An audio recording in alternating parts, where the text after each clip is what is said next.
tahun 2022. Di sini sebelum memulai materi, perkenalkan kami dari kelompok 6 dengan saya sendiri Cantika Putri dengan NIM 108230009. Perkenalkan, nama saya Arita Jurika Putri S dengan NIM 108230007. Saya Sulitin Andika dengan NIM 108230008. Saya Faris Firmansyah dengan NIM 108230017. Saya Mirsialan dengan NIM 108230026. Saya Rafika Prilasari dengan 1082330. Selanjutnya kita mengambil studi kasus di Rumah Sakit Banyumas.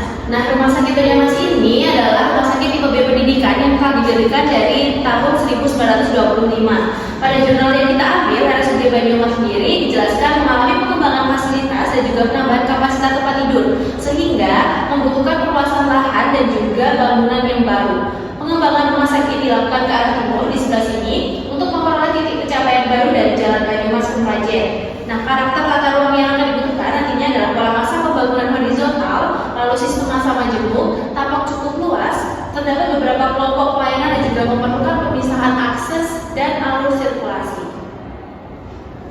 Selanjutnya, di sini unit fasilitas Rumah Sakit Banyumas. Nah, ada beberapa unit pelayanan penunjang, servis dan juga administrasi. Terdapat poliklinik di sebelah sini, lalu instalasi gawat darurat, rawat inap, dan juga ICU, ruang bedah dan operasi. Nah, ada juga unit penunjangnya seperti instalasi gizi, CSSD, unit servis pemulasaran jenazah dan juga unit pengelola rumah sakit. Unit-unit tersebut memiliki tingkat risiko infeksi yang berbeda-beda, sehingga perlu dikelompokkan dalam zonasi risiko nantinya. Baik, saya akan menjelaskan tentang rekomendasi perbaikan tata ruang. Untuk yang pertama, di sini ada zona hijau atau risiko yang rendah. Di sini area publik dan administratif yang tidak berhubungan langsung dengan tindakan medis, contohnya seperti tempat parkir, lalu area publik, fasilitas umum dan juga unit pengelola. Lalu yang kedua ada zona merah atau risiko yang sangat tinggi, seperti area tindakan pasien kritis, servis kotor dan juga bahan infeksius. Contohnya ada di IGD, ICU, bedah, CSSD, kebidanan, dan juga pemulasaraan jenazah. Lalu yang terakhir ada zona kuning. Di sini resikonya sedang, area pelayanan klinis rutin yang melibatkan interaksi pasien, petugas, dan juga pengunjung. Contohnya seperti poliklinik, rawat inap, radiologi, dan juga unit penunjang lainnya. Tabel identifikasi zonasi. Di sini ada zona hijau, tingkat resikonya sama seperti tadi rendah. Untuk unit fasilitasnya ada area publik, parkir terbuka, fasilitas umum dan juga pengelola yang saya sebutkan tadi. Lalu ada risiko rendahannya seperti akses yang mudah, yang jelas, kebersihan dasar dan juga yang izin.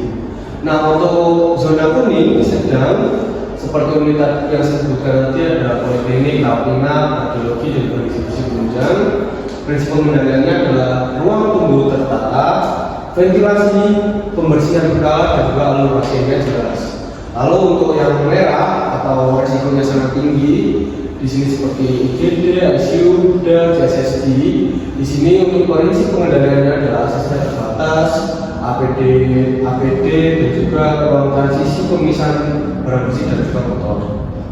Nah, untuk klasifikasi zona risiko infeksi di RSUD Banyumas ini, berdasarkan identifikasinya, tata ruang RSUD Banyumas sudah menunjukkan pengelompokan fungsi pelayanan, tetapi masih perlu diperkuat dengan sistem zonasi risiko infeksi yang lebih tegas. Penerapan zona hijau, kuning, dan merah dapat membantu mengurangi perpotongan alur antara pasien umum, pasien gawat darurat, petugas, barang bersih, barang kotor, dan juga jenazah. Dengan demikian, zonasi tidak hanya berfungsi sebagai pembagian ruang, tetapi juga sebagai strategi pencegahan infeksi dan peningkatan keselamatan rumah sakit. Nah, untuk peta zonasi berdasarkan daerah RSUD Banyumas, di sini ada petanya yang sudah dijelaskan di sini. Untuk peta zonasi berdasarkan daerah atau sistem lain RSUD Banyumas pada jurnal, hasil pembacaannya di sini area depan didominasi zona hijau dan kuning seperti parkiran, area publik, VIP, poliklinik, dan juga radiologi. Lalu untuk yang area kanan dan belakang banyak zona merah seperti IGD, ICU, bedah, CSSD, servis kotor, dan juga pemulasaran jenazah. Untuk zona merah di sini perlu dikendalikan karena berkaitan dengan tindakan medis, pasien kritis, instrumen kotor, limbah, dan juga jenazah. Selanjutnya yaitu evaluasi alat pasien. Yang pertama yaitu alat pasien umum. Pasien umum diarahkan melalui akses utama, penerimaan pendaftaran, poliklinik atau radiologi atau farmasi atau rawat inap. Alur ini cukup sesuai, tapi pasien umum tidak boleh melewati zona merah. Yang kedua yaitu alur pasien gawat darurat. Pasien gawat darurat ini masuk melalui akses itu sendiri. Jalur ini harus cepat, mudah dicapai dan bebas hambatan. Yang terakhir yaitu alur pasien infeksius. Alur pasien infeksius belum tergambar jelas. Yang perlu tambahkan yaitu screening awal, triase infeksi, jalur menuju ruang isolasi dan juga pemeriksaan dari ruang tunggu umum. Selanjutnya ada evaluasi alur petugas dan juga barang. Alur petugas yaitu sirkulasi petugas sudah dipisahkan dari pengunjung, namun area zona merah masih perlu penguatan yang ada seperti di gambar. Selanjutnya alur barang. Sirkulasi servis sudah dipisahkan dari pengunjung, tetapi alur barang bersih dan juga kotor belum tergambar secara rinci. Alat bersih yaitu obat, makanan, linen bersih dan juga alat steril. Barang kotor yaitu limbah medis, linen kotor, instrumen bekas pakai, spesimen dan juga pemulasaraan jenazah. Yang perlu ditambahkan yaitu ruang ganti, titik cuci tangan, titik APD, ruang transisi bersih kotor dan juga akses terbatas menuju UGD, CSSD, ICU dan juga bedah. Selanjutnya rekomendasi perbaikan tata ruang. Yang pertama ada penguatan zonasi, ada zona hijau untuk publik dan administrasi, zona kuning untuk pelayanan klinis rutin, zona merah untuk area kritis dan resiko infeksi tinggi.